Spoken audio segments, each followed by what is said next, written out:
hello everybody and welcome to another Pepperstone Learn It Live webinar. Today we'll be discussing a masterclass, and as part of our masterclass series, we're going to be discussing Bitcoin and cryptocurrency scalping, and just in general discussing cryptocurrencies right now. There's a lot of interesting price action going on today as well with cryptocurrencies. The last 24 to 48 hours have been pretty extreme, and we'll obviously be discussing that together and going through, I guess, the price action as well. My name's Thomas Atkinson from FX Evolution. As always, I'm joined by Tyrone Abella from FX Evolution as well. How have you been, Tyrone?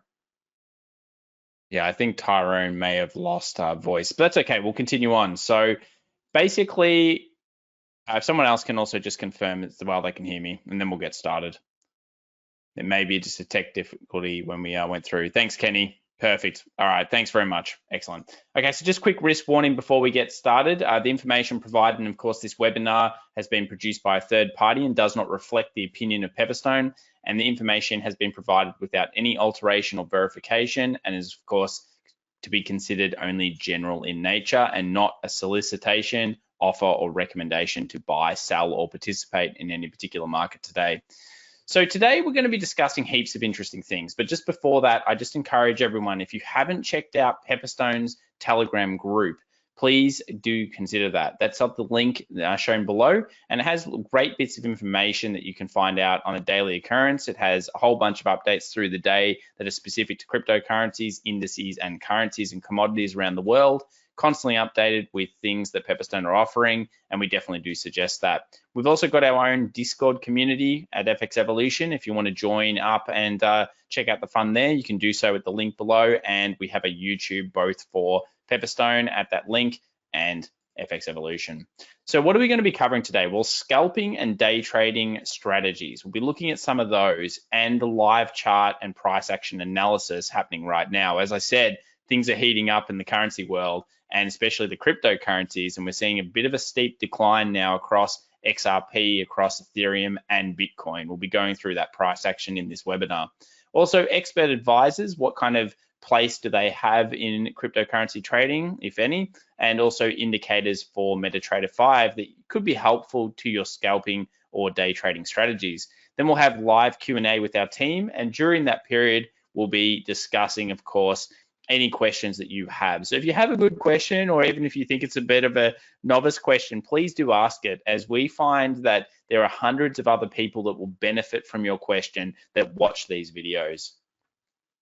So we'll start with a broad term search and just concept of cryptocurrencies right now. So I think one thing that's often overlooked when it comes to picking something you want to trade, be it a currency, cryptocurrency, stock, or index, you need to understand the way in which it trades. And cryptocurrency is incredibly unique. It's actually the one thing really out there in the world right now that we basically trade the most, as in the retail herd trades the most. You, me, everybody else, we tend to actually have the basic psychology of this market, and it's unique like no other market. It kind of reminds me a little bit of the late 2000s, sorry, the late 1990s in terms of stock markets back then and the way it was traded so heavily by retail traders. So we've seen this Google kind of trend over the last 5 years. Everyone will remember that traded cryptocurrency, the big spike that we had into the back end of 2017 into early 2018. And there were several key events that led to a lot of hype and a lot of bullish momentum in cryptocurrencies. One of those was Thanksgiving in America. We saw people go home, talk to their family members, tell everybody about how great it's been in cryptocurrency, how much they'd made. And then that actually led to a super hype amount of searches throughout the pair. And we're actually starting to see a lot of those same things play through this year. And that was all really after that point, basically coming into what's called the Chinese New Year, we saw a sell-off event occur. And that was really the end of kind of the peak and the beginning of a decline over some time. Now, as traders and scalpers, we can probably take advantage of any type of market condition. But understanding the fact that these types of things are at play, I think is paramount to trading success in cryptocurrencies. And this is something that I certainly do pay attention to and definitely consider.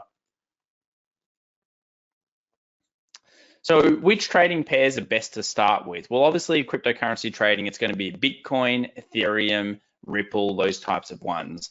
Then we're also going to want to pay attention to things like major indices, US dollar, etc., and things like gold, odd US dollar, gold US dollar, gold odd, gold euro.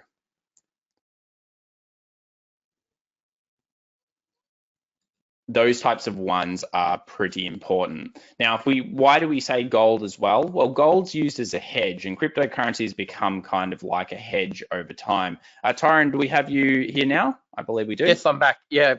I had to reset my login, but yes, here I am. Welcome everyone, and hello. Excellent. Good to have you here. So as I was just explaining, Ty, a lot of people tend to just look at cryptocurrencies by themselves, but I think looking at other markets as well from a top-down perspective is important. Things like US dollar strength or weakness can dictate to a degree cryptocurrencies' strength, and also gold and silver as hedging kind of properties, as cryptocurrency, especially Bitcoin, is considered kind of like the gold hedge or the gold standard in terms of the way we look at that. So then once we've decided and looked at a top-down analysis of those other pairs, it's possible then to decide, well, do we want to be a scalper? Do we want to be a day trader? Or do we want to be a swing trader? They're all separate and they all involve different time frames, but actually they're all very similar, aren't they, Ty? You could be a swing trader that also scalps based on swing trading top-down analysis, couldn't you? Absolutely.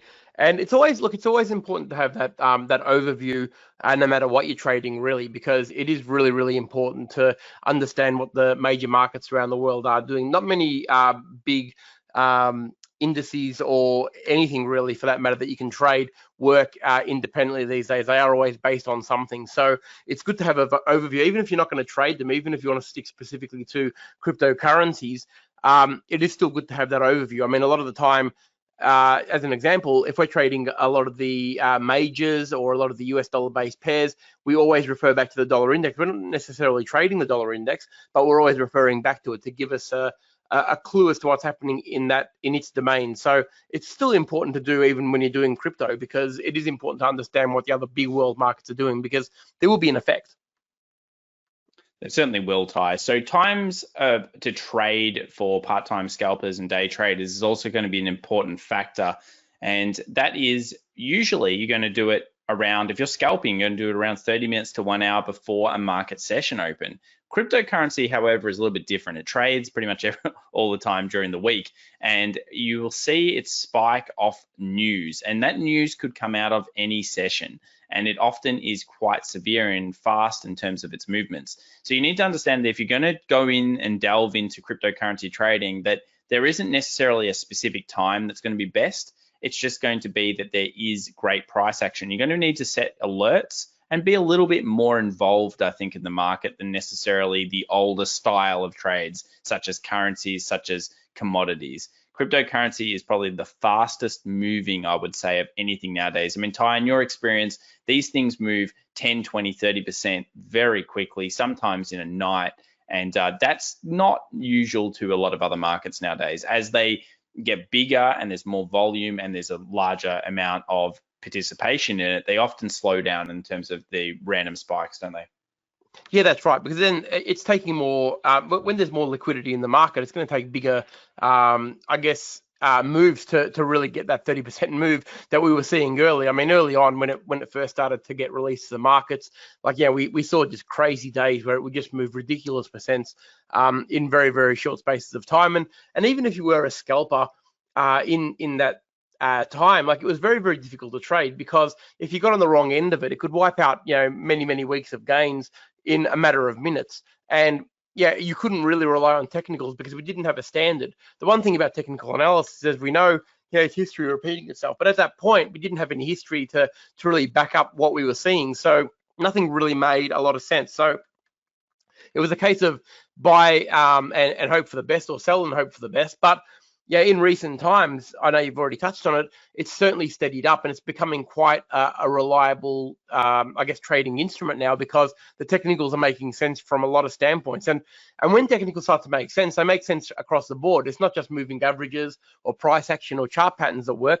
It's the candle structures, basically everything, support, resistance, the whole lot. So we tend to see them now as are very reliable on the big ones I'm talking about, of course, like the Bitcoins and the Ethereums. As much as they were doing some patterns a few years ago, now the patterns are very solid. And I think that the technicals, we touch on them nearly every week on the webinars. That's how solid they are. Previously, a few years ago, we weren't even looking at them in our webinars, but every Wednesday night we're touching on them now because they're important and people are actually trading them, and they're trading them with some sort of reliability as well, which I think is very important. So Ty, we just got a few people coming, some sound issues. If you're on the web platform, I just recommend that you log out and log back in, and it should hopefully fix for you. That should make you be able to hear us again. So times to trade for part-time swing traders is going to be a little bit different for scalpers. So I think scalping and day trading in general, if you're a cryptocurrency trader, we're going to have to focus on pretty much any time and use more mobile set alerts. So we're going to need to find key levels. We'll talk about the psychology of those key levels in just a moment. And then when we found those key levels, we can set alerts for them, come back when those alerts get hit, because you don't want to necessarily spend all the time in front of the charts. Obviously, you can burn out very easily by doing that after a couple of months, and we want to be in the long term. If you choose to be a swing trader in cryptocurrencies or anything else, you really only have to check the charts a couple of times a day. You also only need to do maybe 30 minutes to 1 hour of analysis a day, which is a benefit. And you can trade cryptocurrencies very effectively with swing-based systems as well. They all seem to work quite substantially. In fact, I think swing is one of the best ways to do it when it comes to cryptos. The top-down approach is another thing that we talk about a lot, and it actually applies more so even to cryptos. Cryptocurrencies, specifically like Bitcoin, are generally longer term. They go up. They go up over time. And yes, we see big spikes and big declines, but you do need to always remember that there is that ultimate kind of need for Bitcoin. A lot of other currencies get converted into Bitcoin. Yes, they can be converted into others, but they get converted into the big one, and then they get transferred from there maybe to US dollars or something like that. So it's that ultimate kind of gold standard when it comes to these things. So it's inherently maybe a little bit more long than, or buying pressure is on it a little bit more than other currencies. This time around, we've seen crypto such as Bitcoin go close to 20,000 US dollars, but at the same time, Ethereum, another very popular cryptocurrency we're looking at tonight, did not even quite reach really past that $600 plus $700 range. So last time it was about 1,400. It's a big difference. So let's have a look now at the top-down approach and recognizing price action on the charts. Let's actually have a look at the charts right now. And we'll load up Bitcoin to start with. So we can see here, this is a 4-hour chart. Let's just go to the daily here. So we've got a couple of very key moving averages here, Ty. And this is something we like to do when we're talking about scalping. So when we break out of a key zone, let's say over here, when we get past this kind of 12,000 area, if you have a look at that and you zoom out throughout really a long period of history, you'll notice that the 12,000 was a new high for at least the kind of previous period. When we broke out and got above that, you know that there's an incredible bullish intent in the markets. When you have something like that happen with cryptocurrencies, it tends not to fake out these kind of really big moves. It tends to have a massive slingshot effect. We see the same thing happen in Tesla shares. When Tesla shares make a new high, do they go like this and then come down? Not usually. They go like this, they go towards a psychological number, and then they start to possibly struggle off that point. So cryptocurrency is a very similar kind of thing. Notice here as well that we just hit a 20 exponential and then found some buying pressure. What did we hit today? A 20 exponential on a daily time frame. Now, if you're a 5-minute, 1-minute scalper or a 15-minute scalper, and you're not aware of this bigger picture kind of 20 moving average that's finding some level of support, that can be a danger. Because if you're saying, oh yes, I'm shorting it now and I'm feeling good about it, maybe you will, and maybe you'll do well. But you're also not aware of the bigger picture and the bigger money. What in many terms, cryptocurrency traders call whales. Whales are the people that push the market. In many other things, we will call them banks and central banks and of course, Wall Street in general. But in cryptocurrency, we call them whales, and whales will prey on these kind of levels and zones on the bigger time frames. And you must be aware of those in every trading instrument, shouldn't you, Ty? Yeah, most definitely. You definitely need to be well aware of that no matter what you're trading. And I think that pretty much comes down to the trading psychology. There aren't a lot of people who actually just trade cryptocurrency. A lot of people who do trade cryptos do trade other instruments as well. But I think having a base standard of what you're looking for is a very, very important part of your trading plan. And I think it needs to be, because the one thing we are always looking for is to actually keep consistency amongst the trades that we're trying to play. So, and by that I mean, what are we looking for? We're drawing here a whole series of touches of the 20 moving average on the 4-hour. Every one of those is an opportunity to go long in a trend that's already going up. Part of the reason people have trouble trading is actually knowing when and when not to, probably just as importantly, join a trend. And they often join at the worst possible time. But a very simple strategy that we advocate and talk a lot about is actually identifying a trend is going along, and then actually trading the pullbacks to, like here in this example, we're looking at the 20 moving average, and you can see how many opportunities basically you had to get in and join this trend. All of them very, very high quality opportunities, and not many of them went far back on you. But that is no different to seeing that on the Euro USD. So it's understanding what the technical setups are and having the confidence in the instrument you're trading. And we're talking about Bitcoin here, that it does respect the technical level. I think that's probably what it is. You need the confidence that it's respected them in the past. It's now liquid enough that it actually respects them, and you can identify them easily and trade in that direction. I think probably, Tom, we probably need to work out when you are trading Bitcoin or one of these cryptocurrencies, whether you're actually an investor or whether you're a trader, because the two sometimes get a little bit mixed up, where people say for instance, there are people out there who believe that Bitcoin's going to go to 100,000 or 500,000. I heard the other day. But they might just go long and stay long. So that's what you would call an investor. Okay, you're not a trader when you're just buying a long position and just holding it and waiting for a very, very big move. That's investing. When you're trading, you're actually looking for opportunities to go long and to go short. And it doesn't mean that you have to actually short it every time you think it's going to hit a resistance point, but what you are able to do when you are trading it rather than just investing in it is actually take advantage of reloading your zone or adding to your position, scaling in, some people call it. And that enables you to enter quite large positions, but with very minimal risk, because you're taking the risk off the table as the positions that you've entered earlier are either broken even or at least moved up to a point where you can't lose money on them and lock in some profit. And as Tom would attest to, when you get a really good trend and you scale in successfully, you could be very, very surprised at how big your positions can get in a full safe manner without risking any more than your normal risk reward. Yeah, absolutely, Ty. It's about recognizing a trend, recognizing the opportunity, recognizing the self-fulfilling kind of trend opportunities, such as this 20 moving average. So a few people are asking what are these moving averages? The red one is a 20 exponential, the blue one is a 50 exponential, and the green one is a 200 simple moving average. Quite basic moving averages, used very heavily in the industry and definitely worthwhile. So we're obviously talking about scalping and day trading a lot today. So we've talked more about, yes, following a trend is important, but right now, what do we do? I mean, the market is very different. The market looks like it's not in this trend anymore. Maybe that was easy, now it gets harder. This is where analysis of key psychological zones is really important. I always encourage people, when it comes to understanding the way that cryptocurrencies work, I tend to find that they move towards psychological numbers. So things like 19,000, things like 18,500, things like 18,000, et cetera, they become kind of important zones that can often stop the cryptocurrency. We'll notice that just before 20,000, just before it was reached, it started selling off, another very key psychological area. So what are we analyzing from this chart right now? Well, we've got a 2050 kind of putting pressure on. It's almost at a cross level, but we need to look back in the history and see whether that mattered. It didn't matter last time, so what's to say that's going to be that stronger signal this time? It's probably not going to be that strong. But if we go down to a 1 hour, what you'll notice is that there was a key little area just above the 18.5 at around 18.6 here, and we had a level of support where we had plenty of candles finding support here.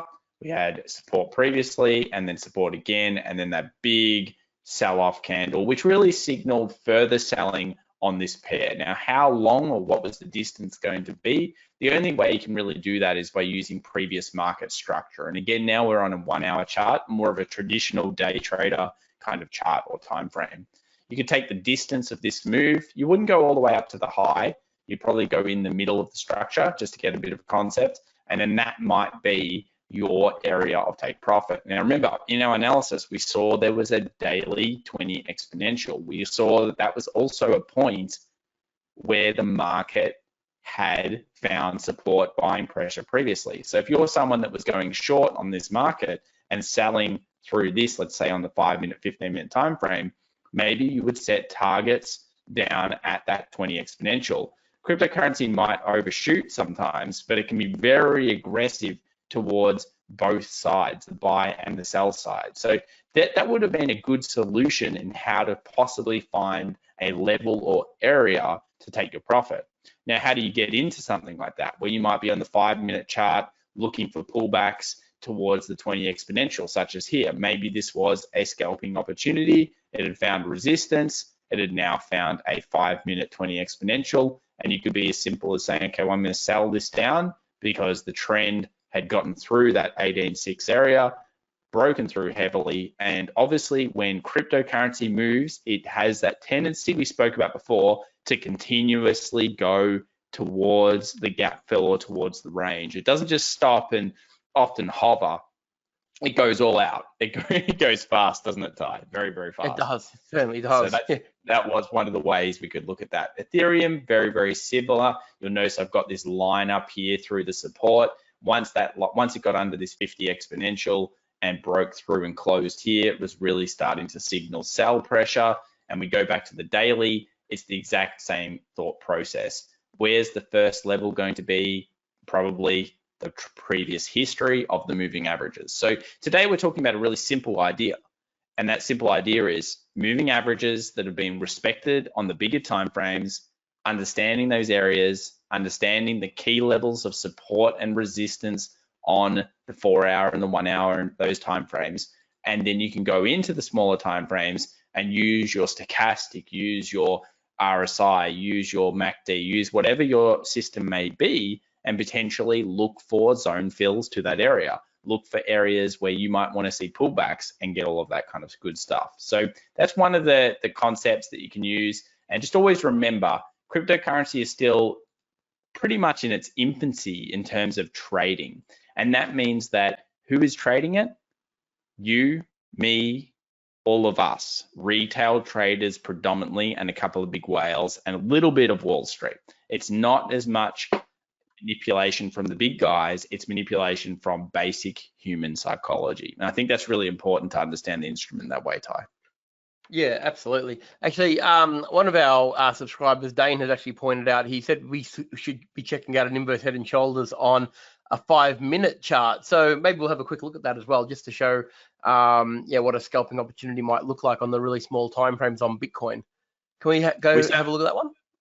We certainly will in just a few moments. I'll go through the slides first, then we'll go back to it. So types of strategies for day traders, we obviously have talked about the moving averages and how you can possibly pick up on a similar moving average being hit many, many times over, maybe a 1, 2. And that means that if the market is going up like this and it comes down to 2 moving averages, so we've got our first touch, our second touch, maybe the third touch, etc., becomes very likely to occur, and these become very good opportunities. The other thing is the bigger the time frame, going to be the stronger the type of trade and stronger the signal, and the more likely it'll obviously happen because there's more people seeing it. And you can use things like channel breakout strategies a lot on cryptocurrency. That's where you've got a range. Similar to even today, we had a bottom kind of support that was touched 1, 2, 3 kind of times. That support was broken and that triggered selling to the next area. Then we've got things like channeling markets with stochastic, MACD, divergence, etc. We've talked about them quite a lot, and we won't go into it too much today in this masterclass. It's more about the nuances of trading today. But if you have a look at Pepperstone's YouTube, go through the last couple of ones that we've run, we talk about that in quite a lot of detail. So channels look like something like this. You've got a range on a market, and then it becomes that self-fulfilling prophecy. Remember, this is the market structure. Like I said before, we had some structure up here. I took a range of that structure, and then that would have been kind of my concept of where it was going. And it just so turned out that that was also where the 20 exponential was on the bigger time frames. It makes sense to see cryptocurrency such as Bitcoin holding this level, at least partially for now. Take profit becomes like that, double bottom patterns, double top patterns, another great one to use in cryptocurrencies. Well worth learning the concepts of the time of the ranges, of the stop losses, of where to buy and sell them. These will work on 5-minute time frames, 15-minute time frames, any of those kind of ones. Remember, if a double bottom is actually on a smaller time frame in the direction of an uptrend, so like let's say it's a double bottom here, it's actually a lot better because it's in the direction of the larger time frame. Well worth considering that as well. Some other common kind of patterns that we talk about all the time: ascending triangles, descending triangles, inverse head and shoulders. These again show each other. We just heard Dane say possibly a little 5-minute inverse head and shoulder. So we'll check that out right now actually in the market and see if we can see it as well. Let's go to Bitcoin. So what I assume it's the 5-minute here that Dane's talking about, probably basically mentioning that we've got a bit of a left shoulder here, got obviously our head, and then we're getting the start of a bit of a right shoulder in terms of market structure. So if this pulled back a little bit here, made a little bit more structure and then broke through, we might be able to say, okay, we take a range like that, and that becomes our concept of, you know, it's found its base and it's now going to trigger moving up. Notice as well that it's starting to struggle right around the level of previous support, Ty. Very important little zone. And this is of course going to therefore trigger some market pressure. Absolutely. And they're always one of those things that you have to watch when you are trading patterns, that this that bit of support there is not going to turn into a resistance hell that's not going to get through. So you want to see a clear break of that. But look, here's the thing, if this pattern did play out, the take profit is going to be considerably higher than all of that resistance in front of it. So if it does play out and gets the job done and breaks out properly, it's one of those ones that you wouldn't want to be preempting. You definitely want the confirmation on this one. Yeah, you would want quite a lot of confirmation on these because of the nature of the aggressiveness of the market right now. So role reversal is another very common strategy, specifically great to market structure, price action, and scalping style systems. If you are not familiar with role reversal, it's one of the things that I really pay a lot of attention to. You get, especially if you have something like this. So if we have like a couple of points of resistance, let's say 3, and then we see a breakout, and then the market comes back and tests that zone. This zone here should have buying pressure on it. And if we wait for known signals such as everyone's favorite, known as the pin bar or the hammer at these zones, or an engulfing candle at these zones, all of these types of things, or even a little pattern on the smaller time frames at these zones. Let's say this was a 1 hour and we were on a 15-minute and we were targeting this role reversal area. These types of strategies work very, very nicely in with your indicators as well, in with your stochastic, in with your RSI. So if you want to use like a kind of hard, fast rule, that should be that you need 3 to 4 separate reasons to be in a trade. And that does not mean that you go and you put a bunch of indicators on there and you say, they all agree. Because unfortunately, Ty, how many indicators show a very similar type of thing? Even though they're different indicators, they all show the same thing, don't they? Yeah. Well, I think it probably brings up an important point that you really should understand the indicator that you're trading. Don't just do a YouTube video on an indicator and say, oh, that looks pretty cool. Indicators are only useful if you actually 100% understand exactly what they're trying to tell you, because if you do understand what they're trying to tell you, it means that you can make your own assessment as to whether the indicators that you're using are telling you the same thing. Now, a stochastic and momentum indicator are going to tell you very similar things. Are they giving you 2 separate signals? Well, not really, because one won't show you a different signal to the other. Whereas, you know, a volatility indicator like the Bollinger Bands is going to give you different information to stochastic, which is measuring the movement of price and the speed of price. So you understand, when you understand what the indicator is telling you, it makes it, it gives you the upper hand, because then you can decide which indicators you want to use and which ones are actually crossing over and telling you the same thing. Because you don't want to be using too many indicators that are telling you the exact same thing. Okay, they're going to kind of mislead you into thinking you got more evidence than you actually have. Okay, and it's a common trap, and it's a trap that people get caught up in because they hear about an indicator that's really cool, and I thought I'm going to give that a go. I really encourage people to only trade indicators that they actually understand exactly what it is they're trying to gain, like the information that indicator is trying to tell you, and that puts you in a far more powerful position to use that indicator correctly, but also use it in markets that are actually favorable, so the conditions are actually favorable for that indicator, but also so you're not overlapping and getting, you know, false information really, or, you know, building your confidence up on something that actually is really telling you the same thing.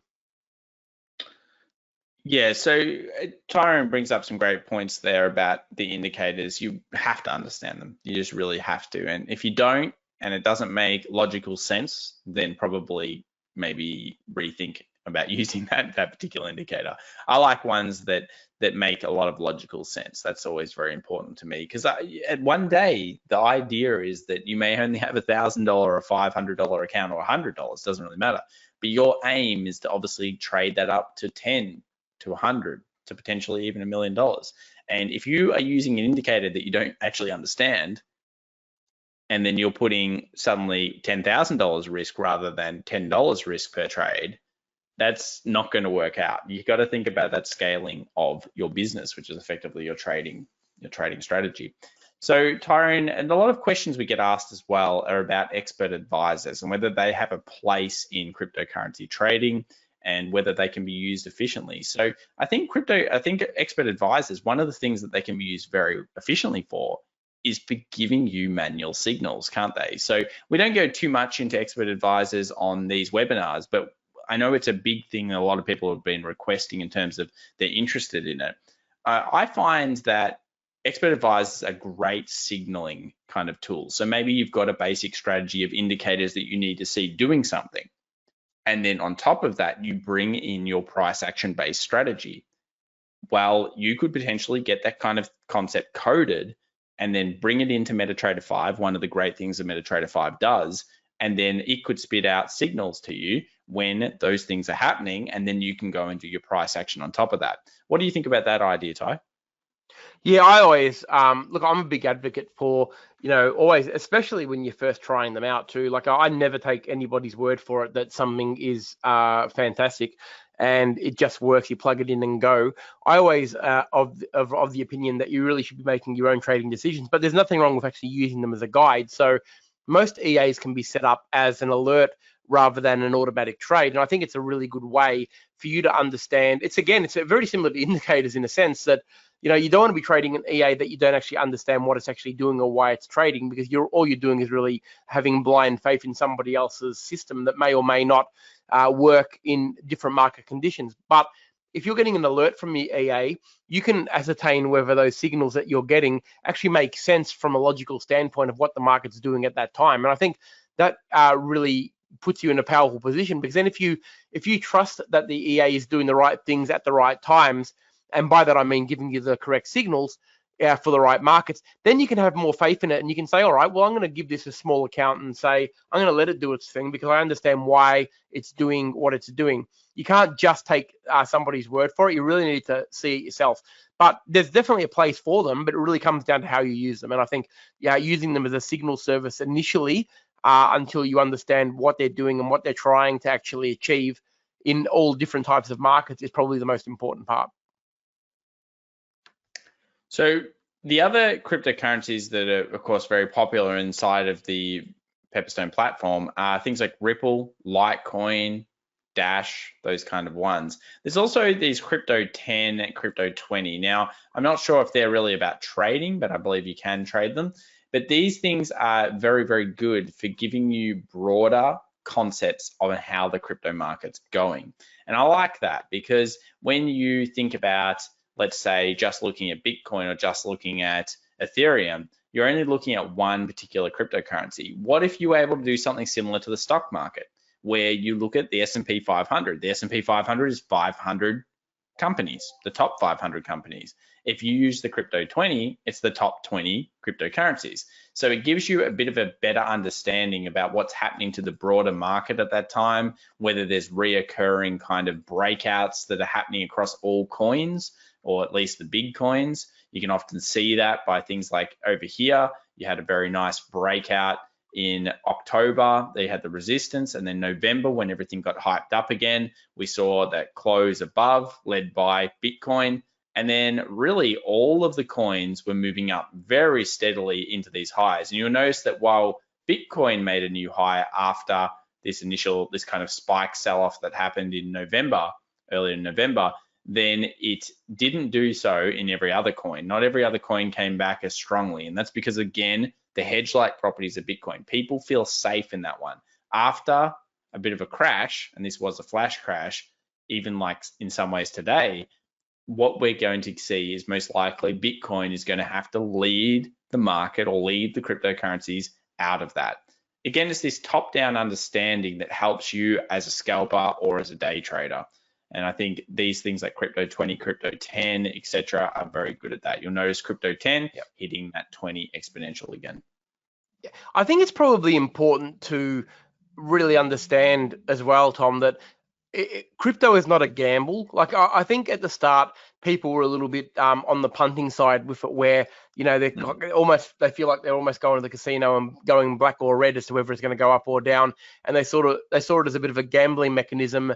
And sometimes I think that can make you a little bit lazy in your analysis. And I think probably the whole point of tonight is to probably really drill home the fact that it's actually, it shouldn't be treated as a gamble like it used to be. It's actually a tradable commodity, or it's a tradable instrument now. And it shouldn't give you an excuse to, I guess, be lazy on the research, because it really is playing the game in terms of patterns, support, resistance. Even some of the smaller ones that we're talking about here are catching up. I mean, here's Ripple, for instance, on the 15-minute chart. How many short entries have you got there on a 20 moving average? There's I can see at least 7. And every one of those was a quality technical entry. So, you can't use it as a bit of an excuse. And I know people in the past have always gone down the, it's a bit of a gamble either way, so I'm just going to have a stab. The only thing you should be stabbing at is your stake, not when you're actually doing a crypto trade. So do your research, and if you do it properly and you do your technical analysis research properly, it can be traded just like all of the other pairs that you probably already trading, or if not, you can do a little bit of research on, because it is worth it. It's not just a gamble. I think you need to take that out of your trading if you are doing that. I think the 1, 2, 3s just work really well on cryptocurrencies. Ty here, over here, 15-minute, first 20 respected, second 20 respected. That's the 2. Why not consider the third? Look at the third. Even more power came through there as well. So the 1, 2, 3 is certainly worthwhile considering. It's as basic as that in some ways, and following the trend. What it does do with pullbacks of these moving averages is it forces you to follow whatever time frame that is trend. That's awesome, because how many people fight the trend? And I would have it at a guess that a lot of people trading cryptocurrencies tend to fight the trend more than they go with the trend. And that is very, very tough. So Ripple is another one. Oh, yep. You go. Yeah, so I was just going to say, it is a common fallacy that the market can't go any further. I think it's the famous last words of many a trader have said, it can't go any higher. And I know a lot of people are probably sitting there waiting to short Bitcoin at 20,000. And it's probably one of those things where, don't ever make the mistake of thinking a market can't do something. A market can do anything. And don't put yourself in a position where you think it just can't go any further. I'm just going to short it. I'm going to continue to short it, because that brings many a trader undone. You've got to follow price action. Price action is the most important thing. And when you do that, you can trade any instrument on any time frame. But it's really, really important not to make assumptions that a market can't do something. Because I've heard it so many times in the last few weeks. Well, Bitcoin surely can't go over 20,000. Just watch it if it bounces back and shoots up from one of these key levels. Yeah, I think it would have a good chance this time because of the multiple times it's come underneath. When it goes though, it's probably not going to just go through and hit 20,100. It's probably going to go 21K or something. It'll go pretty wild. So it's the nature again of the breaks. So we've got some good questions coming in here, which we'll answer in just a few moments. But I want to just quickly mention again that every one of these cryptocurrencies is trading fairly technically. You can see here it's pretty consistent. And what that tells me is that on some time frame, there's again a moving average being supported the whole way down. I mean, this one again, the 20. Notice the 20, the 20, the 20 through these time frames has been very significant. Now, I know we're harping on about the moving averages, but it's just been so consistent with this year. It's not always like this, but this year, with the amount of retail traders, the amount of pure speculation and big moves that have been happening, fast moves more than ever before, these moving averages have been going very well. Remember, trend is really the key to a lot of these pairs. So Ty, what I wanted to then mention is I want to answer a couple of these quick questions that we've got coming in, and there's some good ones. And one of those is about where do you, or why don't you use necessarily volume? Well, volume is a really good indicator in many things. It's great in stocks. It's great in some other indices as well, but it's not necessarily the best in something like currency because of the amount of associated exchanges. You've got a lot of exchanges. You may not have the true volume analysis, even with a Pepperstone as big as broker as Pepperstone. You'll have a lot of heaps and heaps of liquidity, and you'll have heaps and heaps of volume coming through, but it won't be everything in the world, and it's very difficult to get it. Cryptocurrencies, you can see the volume generally transacting, so you can certainly bring it in, and it's something that I would look at and do analysis on. It is worthwhile definitely considering doing that. Risk management, we have a question coming in here about where do you put your moving average, or where do you put your stop losses behind things like the 20 moving average? Well, there's two ways of doing it. One, you follow it, you put a moving average, a couple of different moving averages on the screen, and what you can do is this. We've talked about it before. So let's say with this one, this wasn't an exact touch of the 20, was it? We all know it wasn't. So what you might be able to do is you might be able to say, okay, let's take the 50 might be too far away for our scalps. So we might bring in a moving average that wasn't touched by this particular spike and hadn't been touched before. And then that could be where we move our stop loss behind. It's a dynamic moving average stop loss. That's a good way of doing it. The other opportunity that you have is if you enter here, you can use price action as in the previous swing. If you enter here, your stop loss will be above here. If you enter here, your stop loss will be above here, etc., etc. Use the previous peaks or lower peaks in this case. So all our new lower peaks, we're using the last lower peak as our stop loss. That's probably the safest concept and way of doing things. You'll have a bigger stop loss, but it will be a little bit more successful. So that's a very good question, and I think that's not a bad way of playing it. So Ty, we do have a Christmas special as well before I answer these other questions. Just quickly, we do have 50% off on our masterclass if anyone's interested in finding out more about the technical analysis courses that we do run over at fxevolution.com. And you can go to just put in coupon code Christmas50, and that will give you the discount there. We're also running a trading competition at the moment, or we're running this one in January, which will be if people submit as part of our private trading community, if they submit trades and concepts that they wanted, that they use the rules behind that we teach, then they go in their prize really to win whatever the trading balance is at the end of the month in terms of the amount of profit there. So it's a pretty good initiative, and I think it's been going really well for the last month we've run it so far. It's been going really excellent. It's great to see so many people involved in that. So if you're interested in that, jump over to fxevolutionaswell.com. So having a trading strategy is really important, Ty. We talk about that regularly. Many people out there in this room today will certainly have that, but I want to answer this question when it comes to